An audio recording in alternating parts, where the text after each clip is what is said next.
Hello, what's up Team Yanatics? So for today's video, tara samahan nyo ako sa aking paglalakbay mag-isa.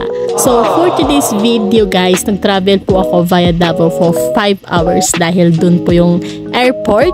And ito may mga stopover din naman para mag-CR break and kumain. And lalarga ulit ang van para makarating sa terminal ng Ecoland.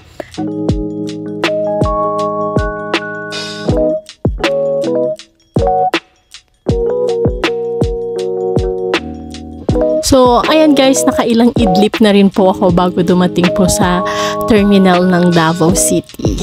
So, here we are guys, dumating na rin po tayo.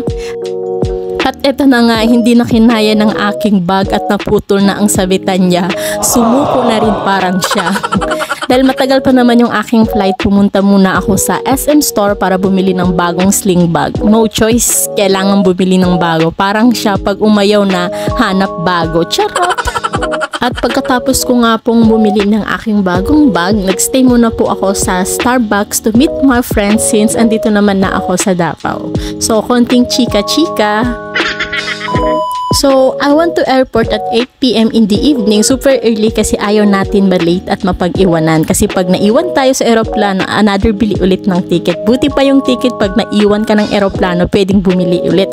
Pero pag ikaw iniwan mo ko, wala ka nang balikan. Charot! So, ayun na nga, na-print ko ng aking boarding. Super bilis mag-print ng boarding pass kung wala kang luggage na i-drop. You don't need to fall in line, pero sa kanya pwede kang ma-fall.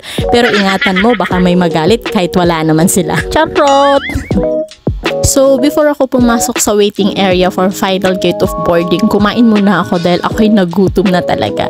This is located at second floor. Alam nyo ba na sobrang mahal kumain sa mga kainan ng airport? Double price guys. Itong kinain ko, adobo lang naman with rice and water at nagkahalaga ng 225 pesos. Actually, ayoko kumain ng rice kaso gutom na talaga ako mga beshi. Mag-cheat muna sa rice, huwag sa kanya. Charot! So, lamon pa, uubusin ko to. Sayang yung pera kapag hindi ko to uubusin. Ganito pala yung feeling na nag-iisa, tingin-tingin sa paligid tapos susubo ulit hanggang sa matapos.